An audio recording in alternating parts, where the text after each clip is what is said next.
continuously have as internationals. Well, why is it so difficult? Why don't people want to accept me? Why don't they want to be friends with me? We focus so much on ourselves. I think when you come to Denmark, everyone speaks about networking. I mean, it's something that you will probably hear in one of the first sentences, that you have to network. Networking is very important. Networking is the key in order to cultivate relationships. And that's what networking is. It's about relationships. It's about trust. That takes time and it takes engagement. Denmark is so based on trust that you really have to understand that in order to move forward. People really have to get to know you. They have to see that what you say is actually what you do. If you go into networking thinking that you will get things from the person, then you shouldn't do it because it's not the right attitude. This is life. Yeah. This is life. You said it. You said networking. You have to put work in it. Personally, it was not a good thing to do so early after I had moved. I didn't allow myself to fully engage in life in Denmark. So I was constantly thinking of, there are all these things happening at home and I'm missing out on all my friends and all my family. And when I would return from these trips, I would be so sad and I would just feel that this is not the right place for me without really ever giving it a chance. Especially when you come from a different country and you feel that this is so new to you. You feel out of your comfort zone. Having someone really listening to you and hearing you can make a huge difference. This is Denmark Real. I am Amar Ahmed. With me today is Kathy Borys Siddiqui. You are the CEO and founder of Active Action. You're also a writer and public speaker, and also helping internationals to thrive in Denmark. Welcome to you, Kathy. And please add more to that. I know you are doing many things. Hi, Amar. Thank you so much for having me. I think it's so wonderful. I think Denmark Real is fantastic, and I'm really pleased to be here. Yes, I have a company that focuses on providing assistance and support to internationals here in Denmark, and specifically it is spouses and partners.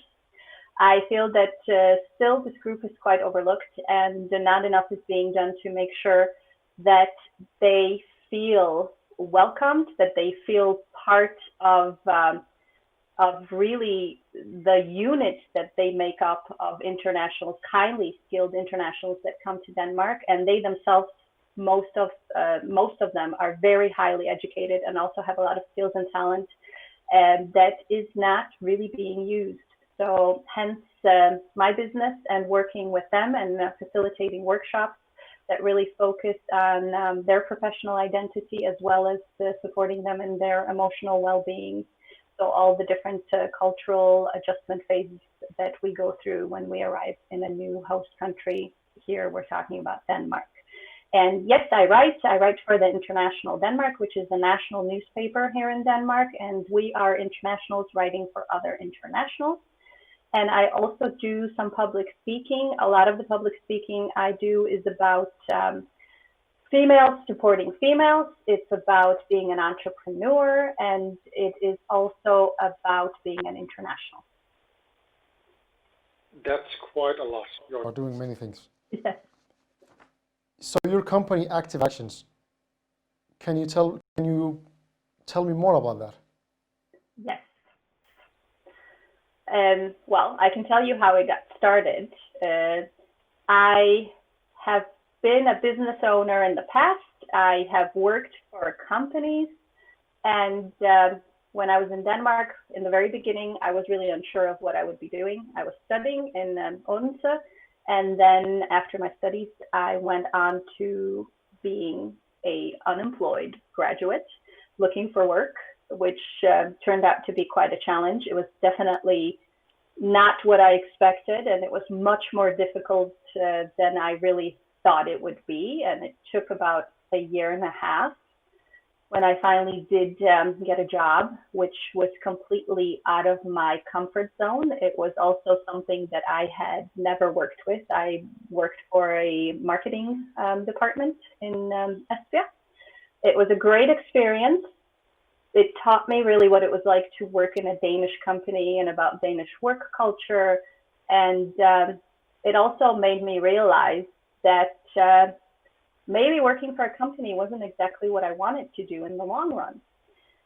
So after having maternity leave and having some time to really think about what I wanted to do, I decided to start Active Action.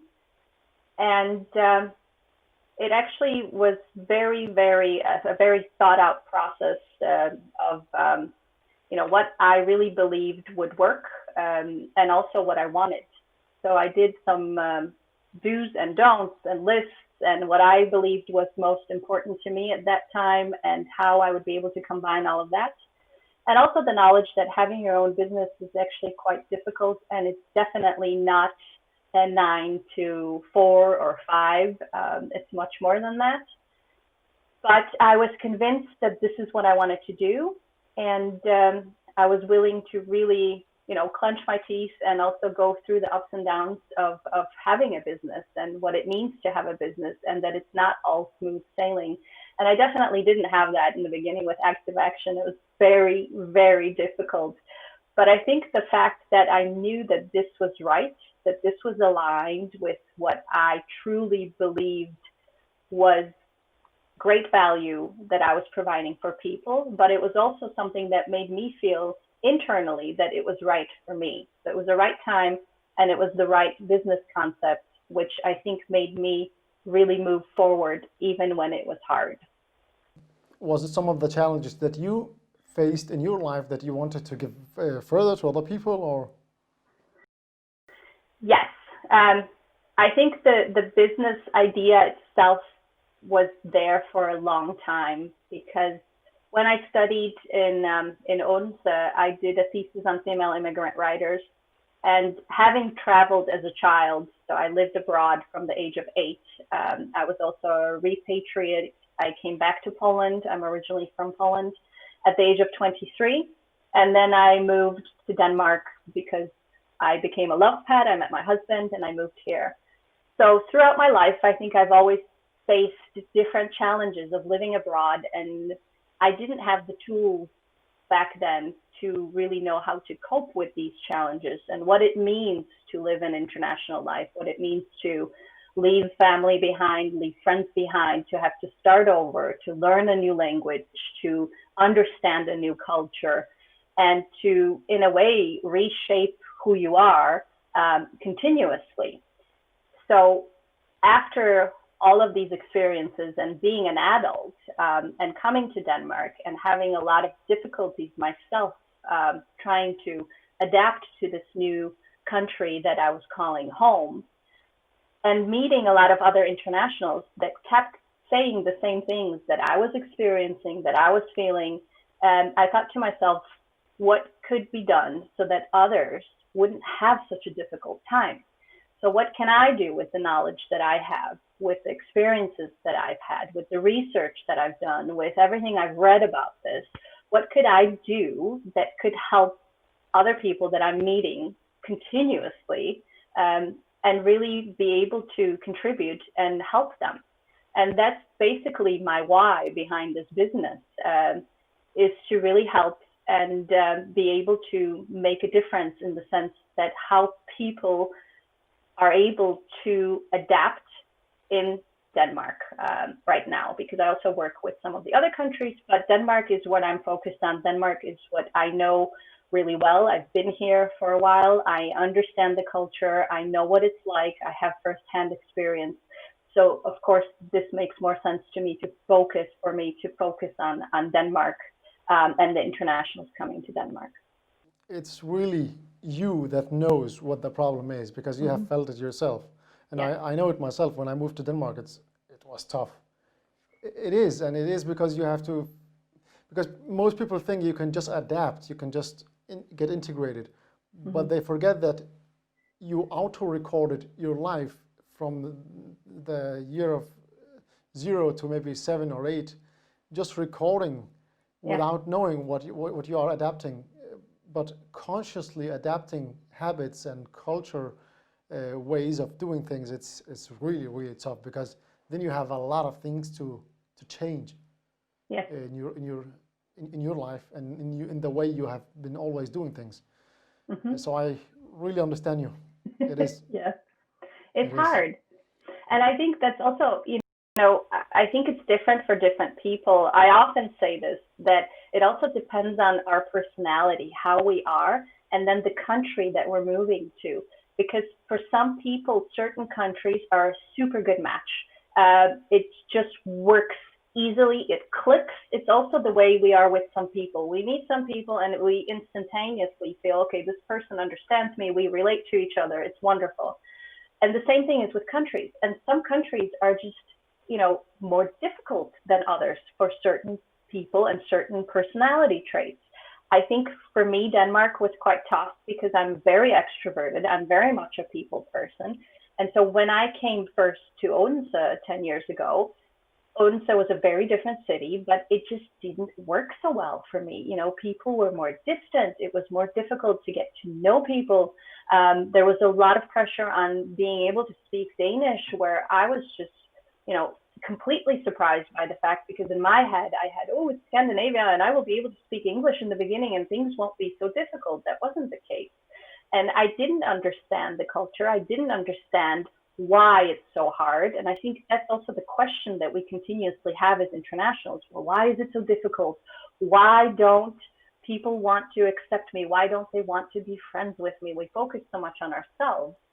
But the fact is that, it is a whole culture. It's a whole nation, and people do things a certain way. If we look back to our own country, there are also certain unwritten rules and traditions, and unless you've been there for a while and were able to observe and kind of immerse yourself in that culture, that's when you start to understand it.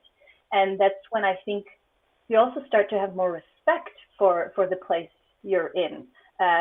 It's not just about us and it's not just about them. I think we kind of unconsciously also create these barriers. We always say us and them, us and them.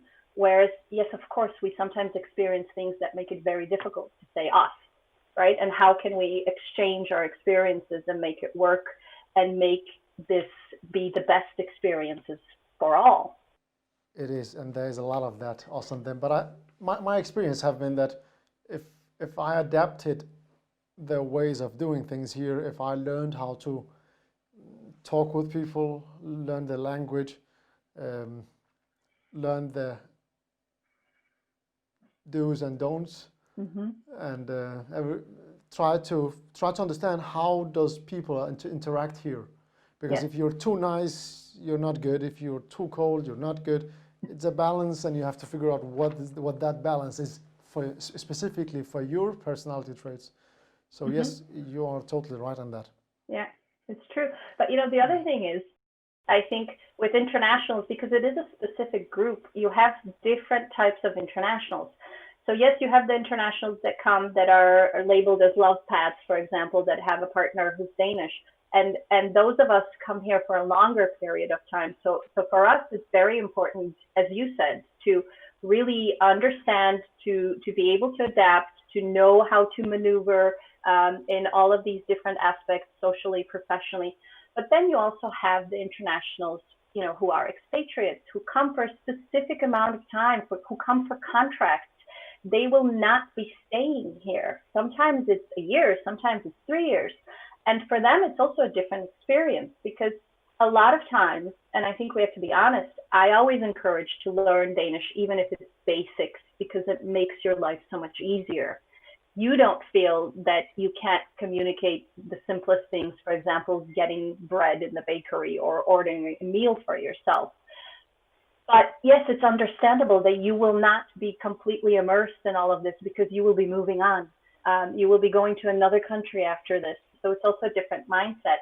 And I think part of active action is also kind of bridging that gap of having the Danish companies and Danish organizations understand that it's the expats who come for a limited amount of time will probably not give as much energy to what other internationals who live here for a long period of time do, So it's the learning of Danish, learning the traditions and cultures, and also adapting them into their everyday lives and having families where they really have diversity when it comes to different traditions and cultures that they celebrate. And there's certain ways of doing things here. And What would be if you one do of them? these things, Can you give an example? one of them I just mentioned actually. If you're too nice, something must be wrong with you. Okay, but what does that mean if you're too nice? If you're too helpful, or if you're... Yeah. Yeah, because why are you helping? There must be something shady behind that, and that is so disgusting. That is so disgusting to think about that. It should be like that, but from my experience, it was like that. And I see it. If people are too nice, other people look ugly on them, and it shouldn't be like that. When you see a person that is nice and want to help, say thank you and say that is so nice that you are smiling and saying hi, and you can test it out. Go in the street, say hi to a stranger. Just go by and say hi. They will look at you. Why are you saying why? They will look at you like, why are you doing that? But do you mean with help? Because that's what I'm trying to understand. Do you mean with help to strangers? I think also if you know them just a bit. Okay. Yeah. Yeah. See, yeah. I think you're right with the social games, because what I have seen, I run. And when I run, I always say hello to people I pass. So it's not only the runners, it's also the bicyclists, it's also the people walking. And of course, sometimes you get people that don't say anything back to you. But usually it's very much people smile and say hello, and that's that. And then we pass each other. But I think you're probably right, whereas if it was just walking on the street somewhere and I just randomly started saying hi to people, I think that then it would be. But I think there's a big difference. Like, let's say if you are in the gym, you can actually say hi to everybody. Yeah. And that's okay. Because you're sharing, right, the space, but you're also sharing a common interest or something that you're doing together in a way, right? There is difference between where you are and that's okay. That's okay. So what are the advices you can give to a person that just arrived to Denmark? Oh, wow. That's always hard. I find that very difficult, because I would say, having lived in different areas of Denmark, I would say, one, it depends on where you are. So it depends on the region that you are moving to or going to live in. But I would definitely say, if you have just arrived, I would focus on doing some research.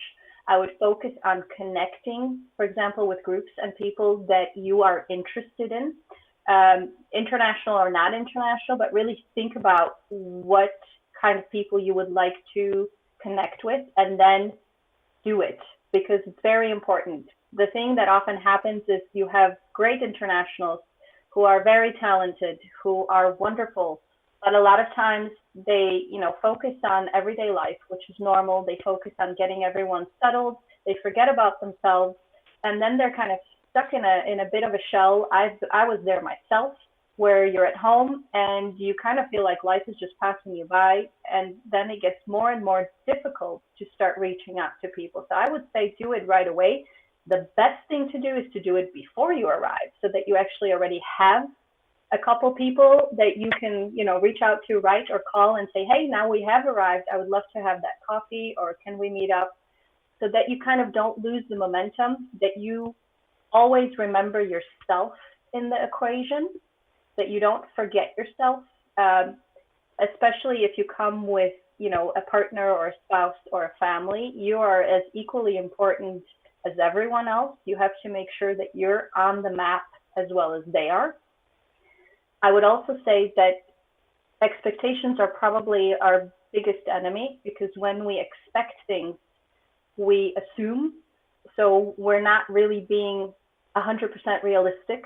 And there, where I mentioned the research, I think it's important to do your research to find out how things work, what you want to do, who you want to reach out to, how different communities work, and all of this. So it's very important not just to assume, because that can really easily turn into disappointment. How is it different than going to the supermarket and getting your food from there? You are dependent on that. So you have to go there and get your food. So this is a relationship between you and the supermarket. And it's the same with everything. You have to, as a cell or as a person or as anything, you have to adapt. You have to make connections with people around you and with things around you in order to live there, because you have to have a line of resources that runs back and forth. Exactly. So yeah, great advices that you give there. I think it's very important. Thank you. We talked a bit before, sadly before the interview, about networking. Yes. I think it's a great subject. Could you talk about what networking really is Yes. for you, maybe? I actually think I learned it quite late, but I'm glad that I did learn what it means. I think when you come to Denmark, everyone speaks about networking. I mean, it's something that you will probably hear in one of the first sentences, that you have to network. Networking is very important. Networking is the key. And then I think a lot of times we think, okay, networking, what does that mean? It probably means that I should go to some kind of an event where there will be other people who are networking, and then I'll be in it, right? I'll be networking. I'll be a networker. And of course, there are so many events. I think the key that I learned with my business was that first and foremost, you have to be picky about your networks. So you yourself have to find out, what am I focusing on? Where am I going with this networking? And then you start to really look at which networks would fit you, and then move forward. Because most likely when you do that, not most likely, for sure, you will meet people who will be aligned with your vision or business career. And that is the start of networking, because if I meet people, I like to meet people, but if I'm going for a professional networking meeting, I would like to meet people who are in this career zone that I'm in, where we can either collaborate, exchange information, we can help each other out, or we can just simply get to know each other, what the person is doing, what am I doing. So it really makes sense to be quite picky about the network that you would like to engage in. Number two with networking is that the word is fantastic. When you take it apart, it's exactly what it means. Net, right? It's a net. And when we think of a net, we usually know that it wasn't made in 5 minutes. So it takes time. It takes quite a lot of work. And then we have the word networking, which is, again, fantastic, because in order to cultivate relationships, and that's what networking is, it's about relationships, it's about trust. That takes time and it takes engagement.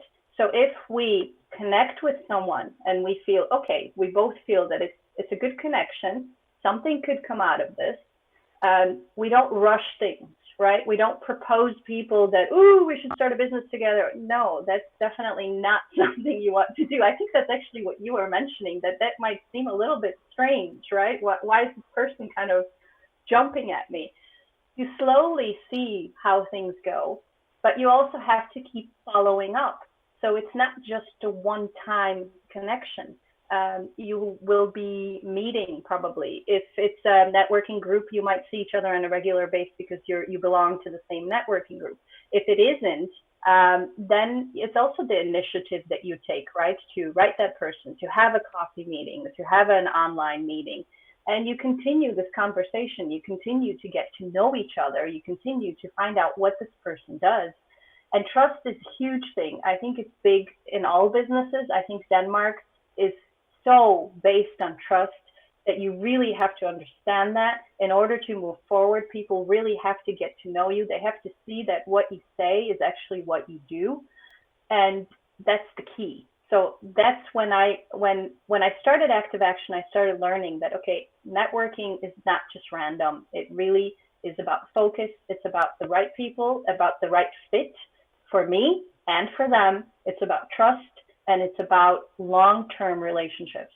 Like you said earlier, getting the cards is just 0.5%. Yeah. of it. And the more times you go the road or the route, you take the route of, you get familiar with it and you get to know it a lot more. It is Exactly. like that with everything. It is like building habits. You have to do it a lot in order to integrate it. So networking is key if you can build a relationship out of it. Yeah. Otherwise, Exactly. it's pretty much useless. It is. Because you cannot expect anything from a person you met once, and you want them to give you something. Like, it's. That's also the thing. Networking is not about getting things; it's about giving. And I think a lot of people don't understand that. Yes, of course, that in the long run, we want to benefit, both parties want to benefit from a networking relationship. But if you go into networking thinking that you will get things from the person, then you shouldn't do it because it's not the right attitude. This is life. Yeah. This is life. You said it. You said networking. You have to put work in it. Yes. You have to put something out there in order to get the money or the relationship and everything. And a lot of people have it backwards. They do. They want something.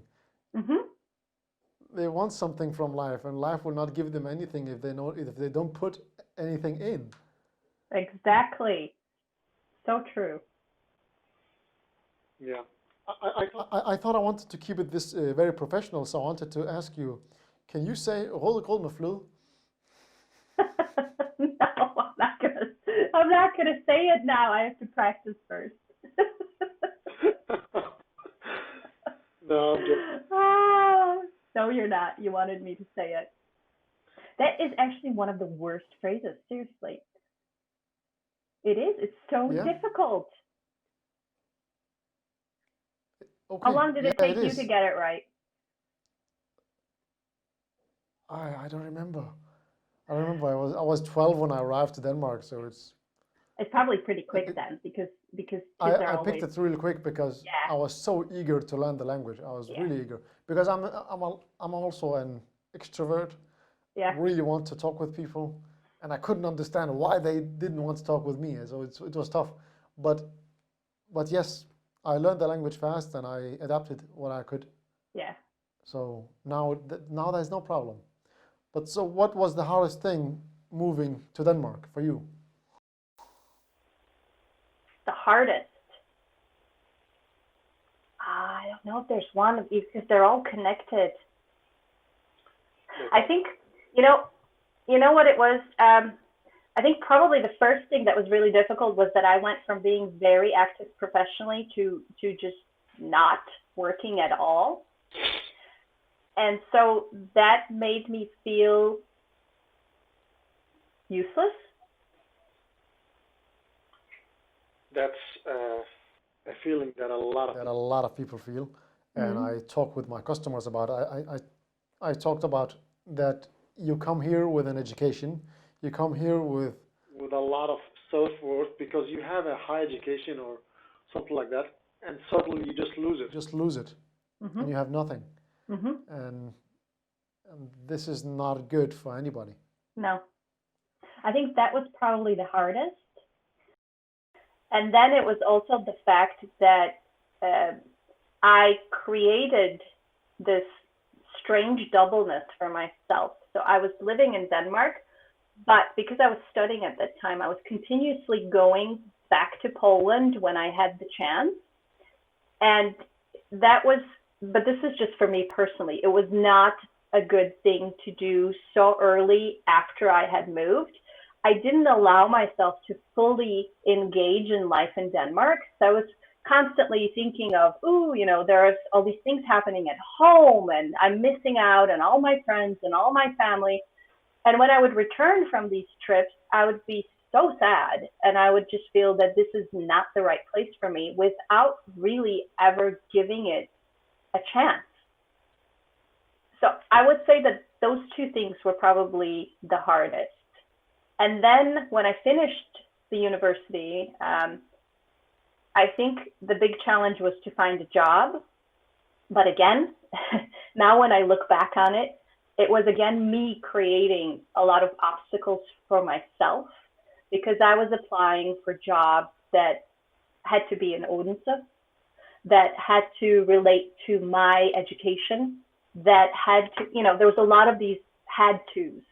And when I really allowed myself just to kind of jump into the deep water and say, you know what, what's the worst thing that can happen if I apply for a job in marketing in Espia and they just don't, get back to me, or I don't hear from them? So what?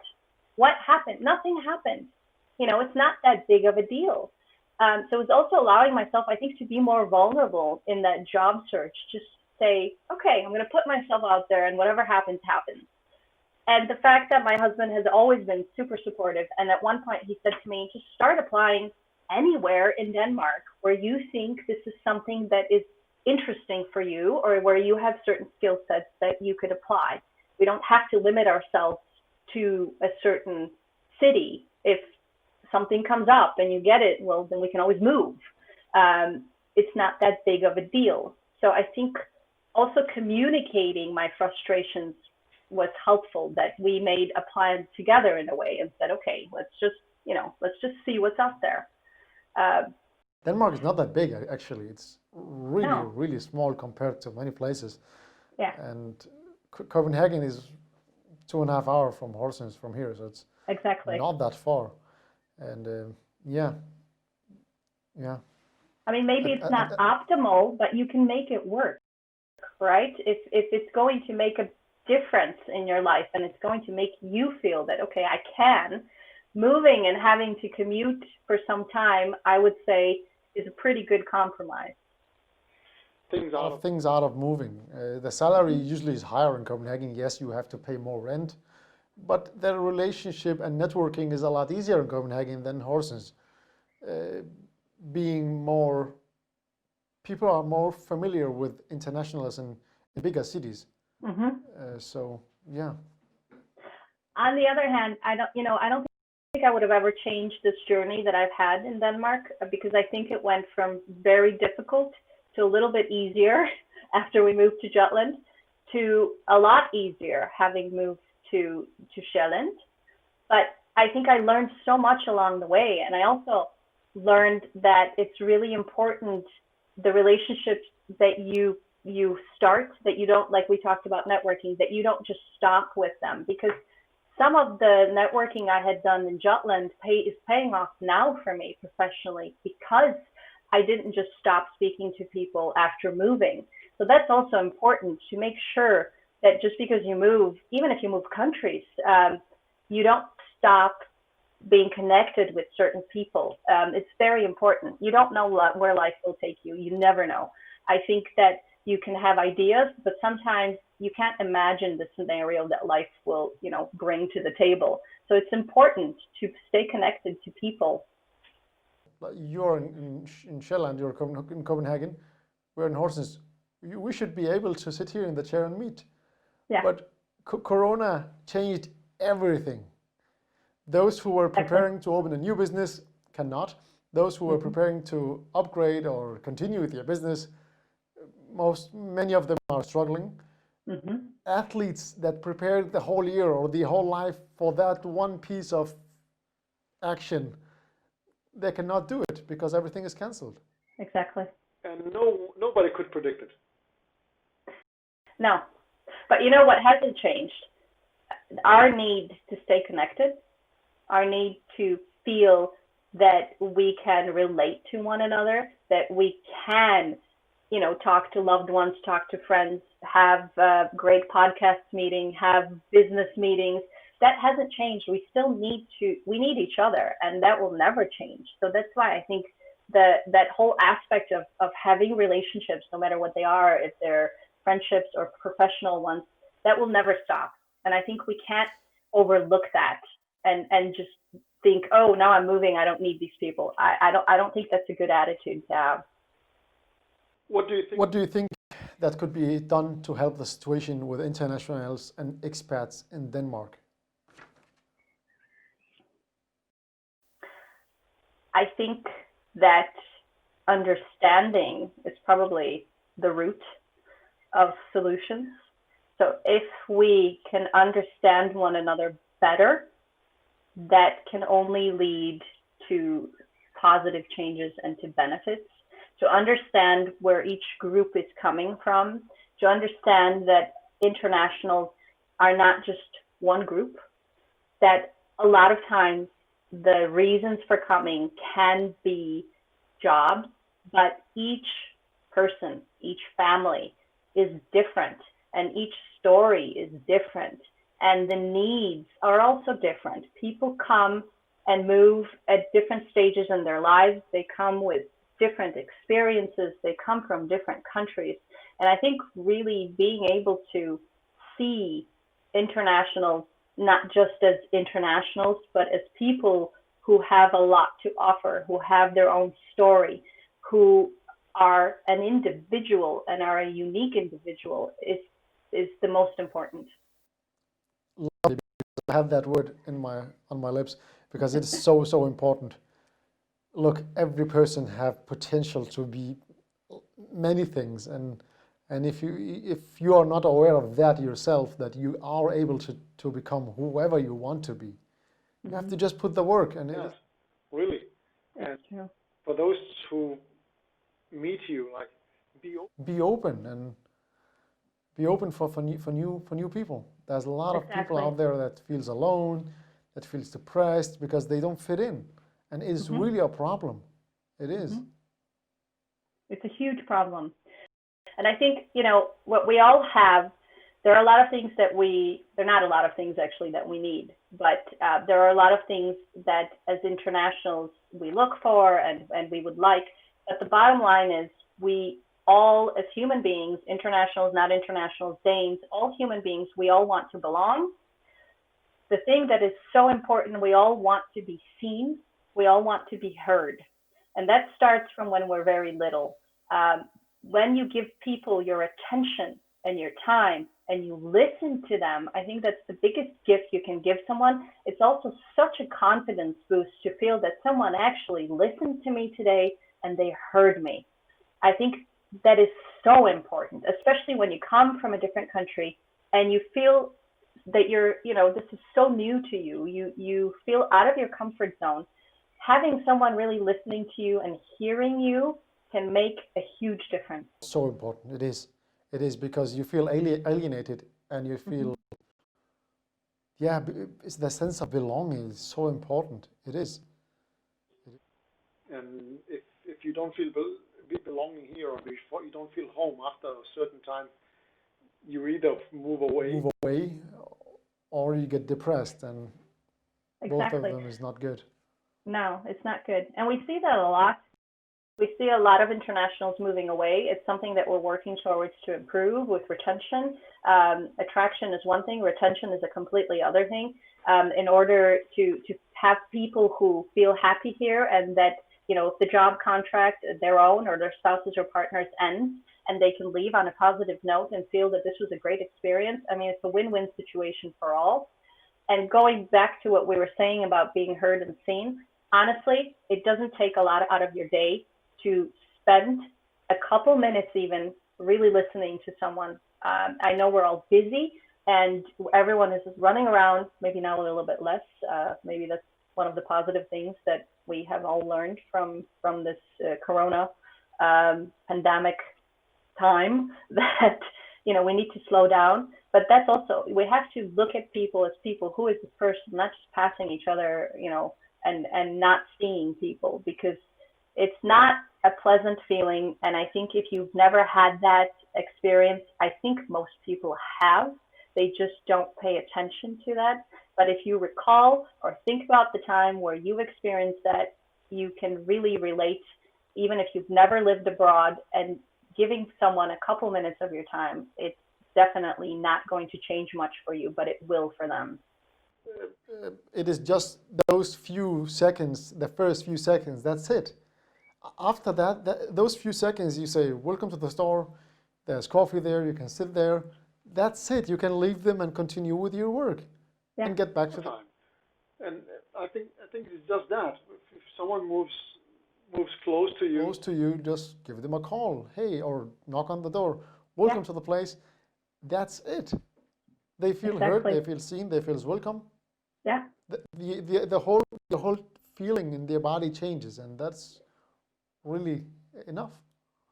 It's true. I mean, it doesn't take a lot. You don't have to do grand things. It's very little, but people appreciate it so much. I think, especially when you're an international, when you experience that, someone just coming over and saying hello. We had that when we moved to Shetland. We had our neighbors on our streets. We had a couple of them. The first day we were there, they just come and say hi. And we thought, oh, what a fantastic place. It didn't take a lot for them to do that. It's a great feeling I'm allowed to be here. I'm welcome Yeah, here, and exactly. others want me to be here. Exactly. Yeah, I think it's really important. What could you spend the whole day talking about? Is there something that really interests you? Oh, there's a lot of things. Definitely international. Definitely, the emotional experiences, the journeys that internationals go through, the cultural adjustment phases. I could also talk about personal branding and networking and how to create your brand, how to be seen, about creating content, about personal development, about books. I mean, there are so many things about running, about being active in life, about the importance of finding balance, how to feel grounded. I mean, there are so many things. They all kind of relate to each other because all these topics for me are relevant for the internationals, but they're also just relevant for us as humans, and how to feel that, you're living your life to the fullest, that you are thriving. So anything and everything that pertains to that. Also, good literature that deals with self-development, and not only international literature, biographies, films. There are many, many things that I could talk about for a long time, but definitely. I forgot that you are so. You shouldn't have asked me that. Now I will stop. No, you were saying. You were saying that at the end of your conversation. You were about to say something. No, I was just saying, I think also the thing that I could talk about a lot is people and their experiences. I love to listen to people's stories. And so there are many, many things, but overall, I think international life for me is something that's definitely my passion. I'm very grateful to have it part of my profession. So I never really feel as I'm working. I think it's a wonderful gift that I've been able to create for myself. And I think it's something that I've always really wanted. I never wanted to dread going to work. I have been there, I have done that, and it's not something that I want to do. Yeah. If you are not that person, then you shouldn't be there. Yeah. Because it would drain you. It will. It will. It will. Yeah. It will. So what is success for you? That's a really good question. I think a lot of us have these stereotypes, and a lot of times we ask ourselves, what does it really mean? I think for me, being successful is really being true to who I am as a person. So to have my life aligned with my values, that's success. To have the people that I really love around me, that's success, because people for me are so important, and they have always been. So that's a big part of it. Of course, business-wise, I think that's actually what I just said to you. Being successful is actually feeling that I'm not working when I'm working. That would be probably how I would define it with those three aspects. Yeah, because that would be playing, and that's fun. Mm-hmm. And if it's meaningful, that's perfect. Yes. Yeah. So if I were a genie, what would you ask for? I would ask for us to be able to travel again freely. That's a great question and a great wish. And everybody wants to travel these days. We are kept home most of the time. It is lovely, though, that we have actually the internet to connect. It is, but once again, I'm going to go back to the international life. It's lovely, but it makes it hard because I can't go and see my parents. I can, but my husband can't, because there are also some, certain restrictions as to who can come in, who can go out, and all of that. I think now we're finally getting past that, but that has been very difficult. So as an international, you definitely feel that something has been taken away from you. I think a lot of people might have experienced that for the first time in their lives. I think some of us have experienced that before, and that's also in a way something where I feel that we have all connected now, because if you've grown up in certain countries that have been faced with a lot of turmoil and a lot of political or war issues, you might have experienced that earlier on in life, and other people who have lived in countries that they were blessed and didn't have to deal with such things have never experienced that. I think now we have all experienced that, which can definitely change people's perspectives. And once again, it can actually make people understand each other more if they only choose to do so. I think we need to learn from all these experiences and be able to look at each other in a kinder, more empathetic way, and to understand each other more. I think it's very important. It is. It is. What were some of the moments that blew you away in your life?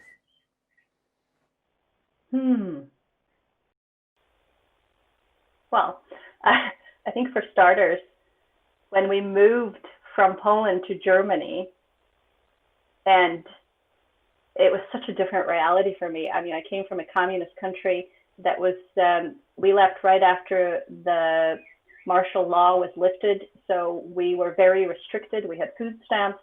We had empty shelves in the stores where that was the norm. And we went to Germany, south of Germany, where everything was so idyllic and everything looked so picture perfect. And I walked into a grocery store with my aunt, and I could not believe my eyes. I mean, for me, just seeing the abundance of food and fruit, I mean, I've never seen that in my life. And also the quantities of these products, it was a huge shock for me. I think that was one of the biggest culture shocks I've ever had in my life. So that definitely blew me away. And then there were so many other things, it was learning new languages and becoming familiar with new cultures. Getting married was something that blew me away for sure. It was a great experience, but it was also a lot of learning, and we weren't a typical couple where we came from the same culture and we lived in the same place. And for example, we knew each other's friends. I mean, we had to learn a lot of things and quickly. And also having our daughter was definitely something that was an experience that I could say blew us away as well. And then starting a business and creating something of your own, and knowing that you are the one who is creating this, knowing that all the work you're putting in is actually bearing fruit, and that you feel that what you're doing is bringing value to other people. I think that's also an experience that can really blow you away if you take a moment and really start thinking about it. Yeah, I think doing something meaningful and focusing on adding value rather than expecting, yes, will change your life. It will, because you see people want to interact with you. You see people want to work with you and negotiate and settling by, and that's perfect. That's really good. Good. You have to add something before you can get something. Exactly. Oh, it's so fantastic. It's so nice, when you speak to people who really understand that. It's a game changer. And then you can have these conversations for hours about this, right? Because you understand each other and you know that it's not here, it's here, right? It's about what you're adding, and you can build on that, and you can make incredible businesses and collaborations and projects and many, many different things. Yeah, because people here are actually nice, and Denmark is a great country, keeping you safe and secure. Yes. And it provides you with what you need. And if you are willing to work, the education system actually is paid. They pay you to go to school. So yeah, it's about not feeling that everybody's against you. nobody's against you if you just Exactly. adapt and learn the language. This was the game changer for me. Nobody's against me. I should just adapt and learn the language and figure out a way how to live here. And actually, people don't care. Like, you can live your life as you want it if you just do what you have to do. Yes, exactly. And there's so much help, also professionally. And if you want to start a business, we talked about this earlier, that there are places, there are consultants that work with municipalities, with organizations that actually provide you with free help and consultations, and they will help you start businesses or create a business or whatever you choose to do. I think there are so many opportunities that I agree with you completely. I think Denmark is a fantastic place if you have an idea, if you know what you want to do. I mean, it's just the resources are there for you and use them. That's the thing. That's also, I think, part where I would go back to that research. Really find out what you can use to make your life the way you really want it. Totally agree. Totally research and figure out who can help you here, because other internationals felt the same way and they really want to help you to get your life together. So if you're alone out there, try to reach out to someone. I'm pretty sure that you will get the help you need. And for sure. Yeah. What are some of the challenges that you think we will face?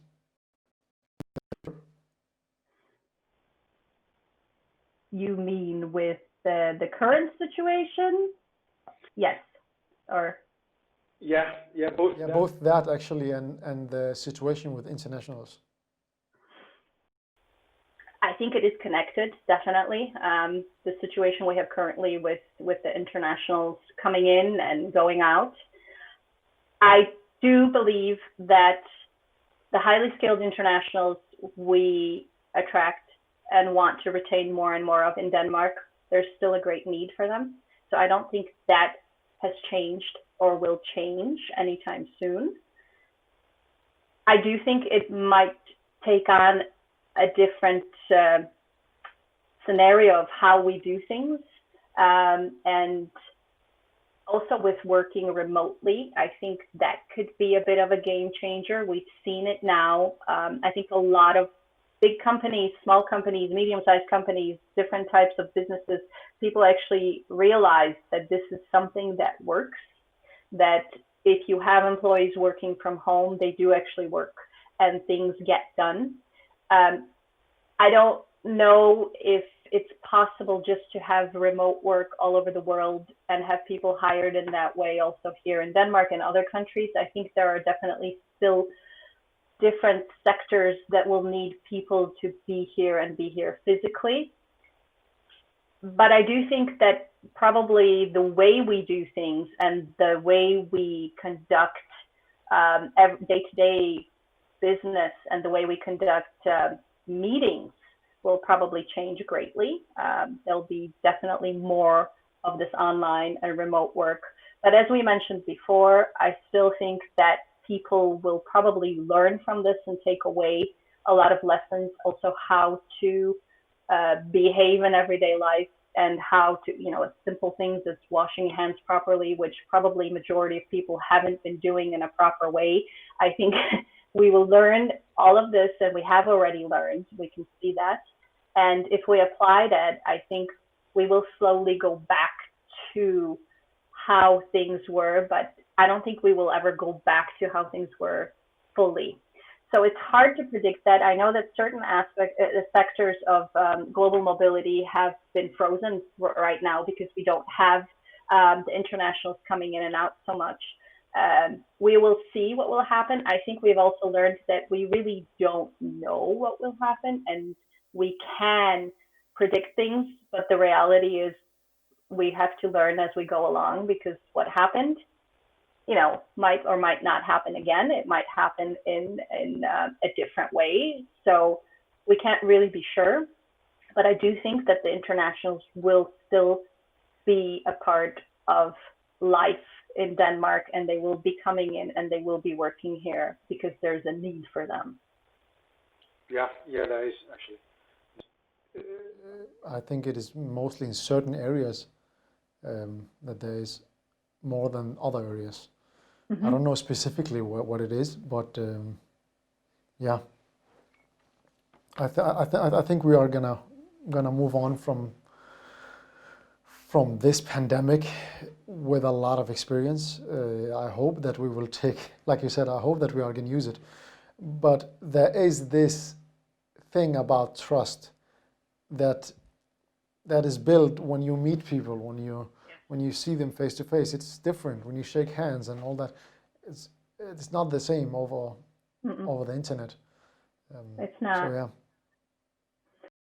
It's not. And I think, it's a different story if you have a team or a department that has been together and then something happens and then they are working remotely. Whereas if you were to build a whole team online, it could be done, but I think the dynamic would be it wouldn't be the same. There would be a lot of differences, and probably also the outcome of the quality of the work and the teamwork, where we have a lot of that in Denmark, right? A lot of things are based on teamwork and working together and discussing things and trusting each other, as you said. And that comes when you meet face to face, for sure. It's not the same virtually. No, it's not. It is something. It's something that is very, very important to keep continuing on working together and communicating. Kathy, any last words? Anything that we forgot to mention? I don't think so.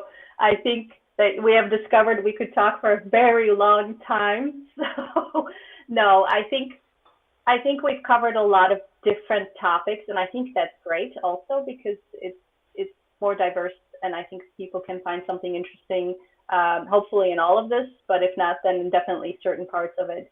I think it's been great to be able to cover so many different topics. I think what I would say is definitely that, as an international here, and not only here, as an international period, you do have to be proactive. It is up to you, a lot of it. You get kind of what you go after and what you create. So, of course, as I said before, people go through different stages, but it's very important to put yourself out there, because otherwise people will simply not know that you're here. And that's a shame, because as I said, we're all unique. We all have stories. We all have talents. We all can contribute greatly, and we all can have really great, thriving lives in Denmark. You are totally right. And I think also the difference in this culture is that when you want something, you go get it. Nobody's gonna try to offer you this and that. Exactly. This is the big difference that I learned. When you want something, go get it and ask for it. The worst thing that can happen is, no, I can't help you. Sorry. Exactly. Yeah. So true. Kathy, thank you very, very much for your work that you're doing, helping internationals and expats. I know you also work with resilience, right? Personal branding and many subjects. So I hope that people will reach out to you and get some of the help that you offer. And I hope that is okay. Yeah, of course. Thank you so much. It means a lot, really. It means a lot you saying that, and thank you for having me on. And I hope, as you said also, I hope that people can take away something from our conversation today. I hope that too. Mm-hmm. Thank you very much. Thank I hope you so next much. time it will be in this chair. Me too. We'll make sure that happens. Great. Thanks.